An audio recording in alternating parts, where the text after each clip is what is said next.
Nature and significance of management, तुम्हें लगता होगा कि ये मांगता नहीं है अटेंशन, लेकिन ये चैप्टर अटेंशन बहुत मांगता है।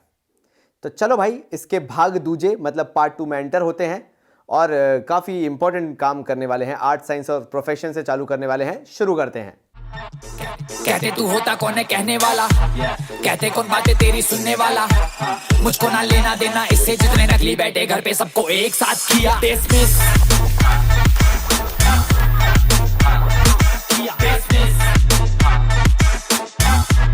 सबको एक साथ किया।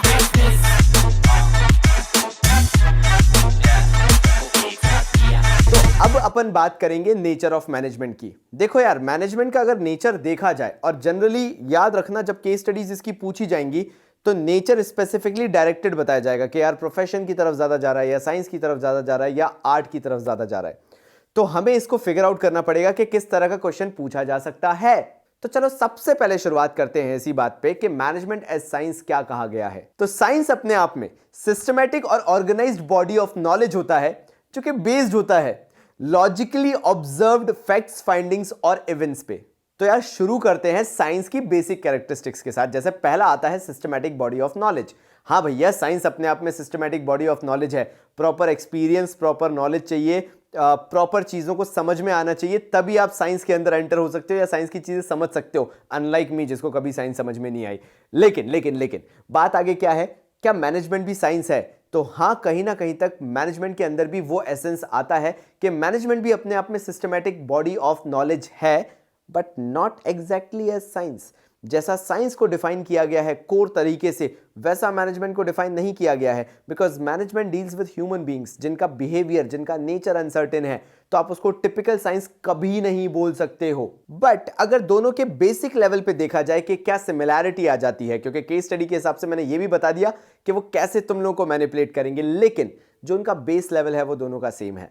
अगर साइंस आपको करना है, यानी साइंस में अगर आपको एंटर होना है, अगर आपको टेक्निकलिटीज में जाना है, you have to have a systematic body of knowledge. आपके अंदर वो बेसिक एक्सपीरियंस होना चाहिए। Same goes with management. Yes, we have to deal with human behaviour that is ever changing, that cannot be predicted, but हमें इसी के अंदर smart बनना है, हमें इसी के अंदर एक्सपीरियंस हासिल करना है कि हम उस चीज़ को कोप अप कर पाएं, हम उस चीज़ को मेंटेन कर पाएं। साइंस भी वही चीज़ कर रहा है, मैनेजमेंट भी वही चीज़ कर रहा है। हाँ, दोनों डिफरेंट बिहेवियरल फील्ड में है, लेकिन दोनों का काम सेम है। दैट मीन्स पहली चीज़ तो प्रेजेंट है साइंस की मैनेजमेंट के अंदर।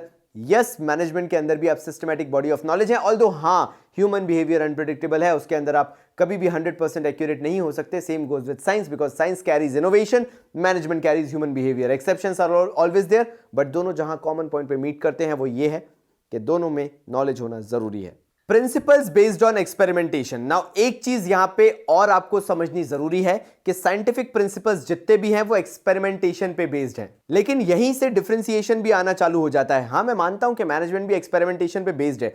आप ह्यूमन बिहेवियर के साथ एक्सपेरिमेंटेशन करते हो, आप अपनी प्रेडिक्टेबिलिटी रखते हो कि कहां से कहां तक आप ह्यूमन बिहेवियर को प्रेडिक्ट कर सकते हो। एक्सपेरिमेंटेशन पे है, ऑब्जर्वेशन पे है, एक्सपीरियंस पे है। लेकिन अगेन मैं वही चीज बोलूंगा जो मैंने पहले पॉइंट में रिपीट की थी, यहां से दोनों में डिफरेंशिएशन काफी ज्यादा आने लगता है। साइंस में it is based on experimentation and observation, बिल्कुल सही है, लेकिन साइंस के अंदर रिजल्ट्स हमेशा वही के वही आते हैं जो हर बार आते चले जा रहे थे, अगर आप प्रैक्टिकली उसे सही तरीके से कर रहे हो। बट ह्यूमन बिहेवियर के साथ ऐसा नहीं है। May be sometimes you get the exact result, may be sometimes you get a differentiated result.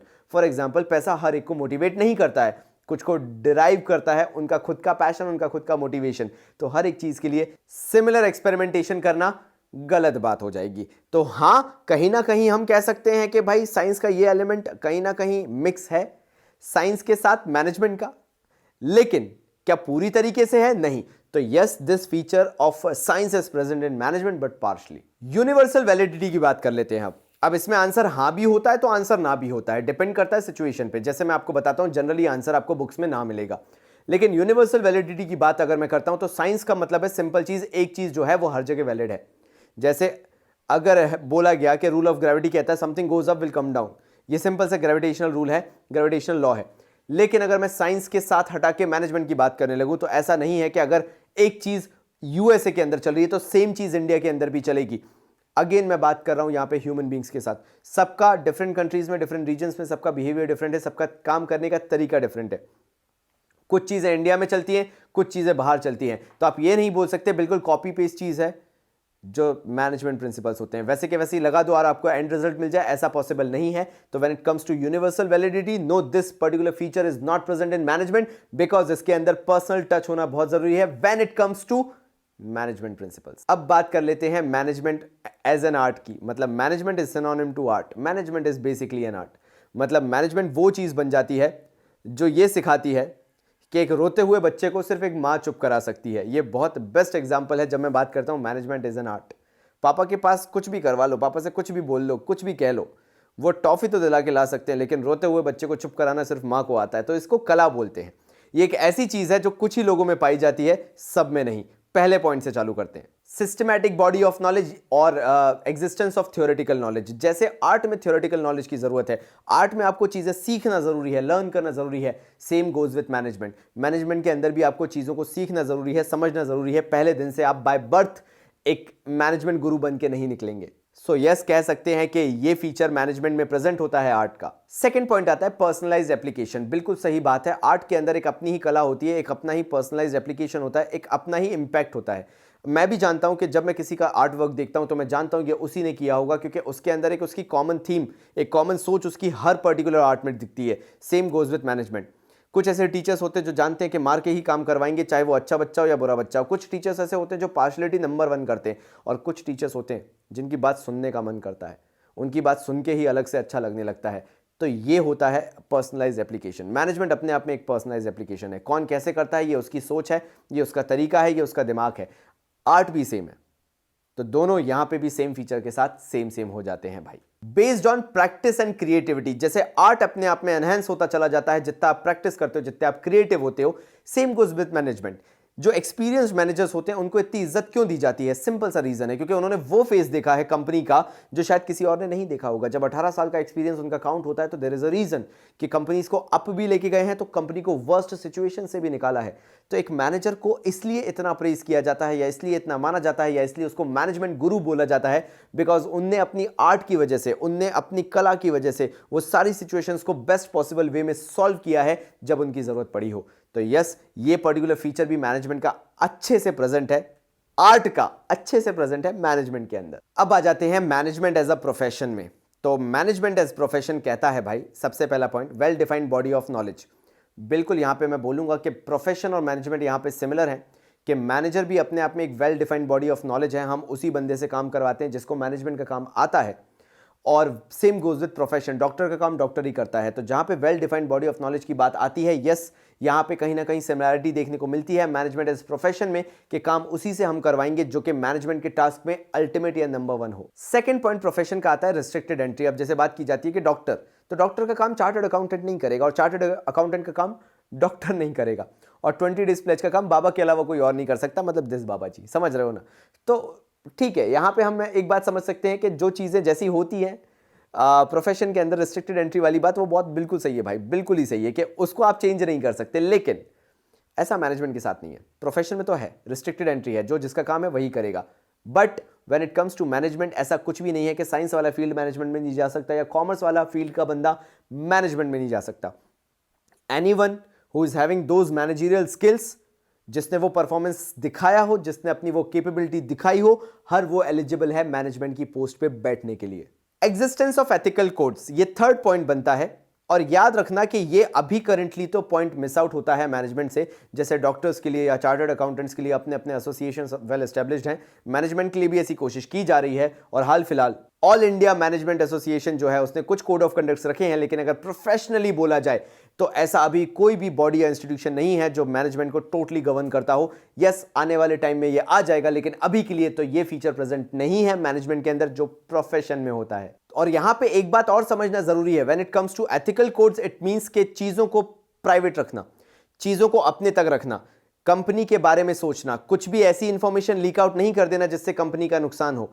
इसके लिए इंस्टीट्यूशंस हैं, लेकिन लीगली फॉलो करना अभी भी जरूरी नहीं है कंपनीज के लिए या मैनेजमेंट के लिए या मैनेजर्स के लिए, और इसलिए प्रॉब्लम्स होती रहती हैं। तो हाँ, ये फ्यूचर में होगा, जैसा मैं पहले भी बता चुका, लेकिन हाँ, अभी तो ऐसा कुछ भी नहीं है। इसी के साथ नेक्स्ट पॉइंट जुड़ता है प्रेजेंस ऑफ प्रोफेशनल एसोसिएशंस और इंस्टीट्यूशंस, जो कि अभी नहीं है। तो प्रोफेशन में होते हैं, इंडिया में मैनेजमेंट को लेके इतना नहीं है, तो हम उसको नहीं मान के चलेंगे कि no, this feature is not present in management. और लास्ट आता है इसका सर्विस मोटिव। जैसे सारे प्रोफेशनल्स होते हैं वो बोलते हैं पहले कर्म करेंगे उसके बाद फल की इच्छा करेंगे। जैसे डॉक्टर का काम है ट्रीटमेंट करना, उसके बाद अगर उसको फीस मिलती है बहुत अच्छी बात है। टीचर का काम है एजुकेशन देना, उसके बाद उसे फीस मिलती है बहुत अच्छी बात है।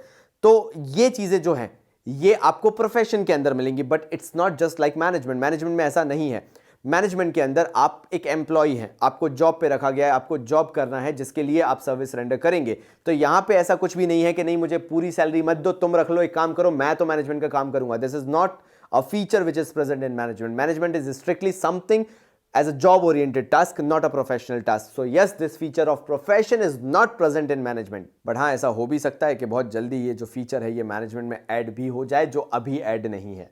तो नेक्स्ट टॉपिक आता है भाई आपका लेवल्स ऑफ मैनेजमेंट। नाउ इसमें अगेन मैं बहुत डिटेलिंग में नहीं जाऊंगा, लेकिन कुछ चीजें तुमसे बहुत अच्छे से डिस्कस कर सकता हूं। जैसे टॉप लेवल मैनेजमेंट। तो टॉप लेवल मैनेजमेंट जो होता है वो सीईओज, बोर्ड ऑफ डायरेक्टर्स जो होते हैं इन सबको मिला के बनता है, और इनका काम होता है प्लानिंग करना, पॉलिसीज डिसाइड करना, पॉलिसीज फॉर्मुलेशन करना, डिसिप्लिन क्रिएट करना।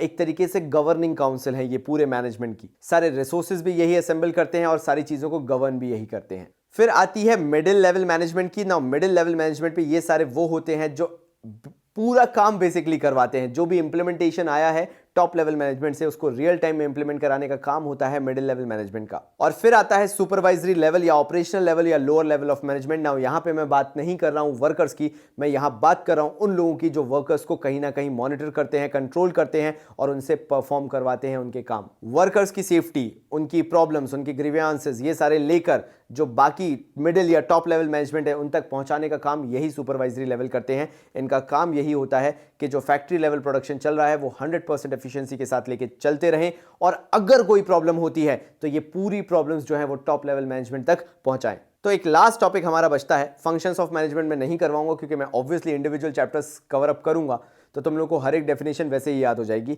लेकिन इसके बाद मैं कोऑर्डिनेशन तो मैं अलग से पूरा कंप्लीट करवाऊंगा लास्ट वीडियो के अंदर, नेचर एंड सिग्निफिकेंस के अंदर।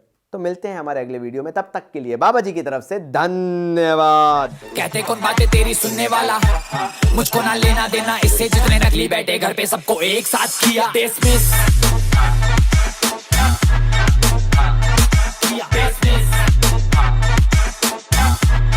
सबको एक साथ किया।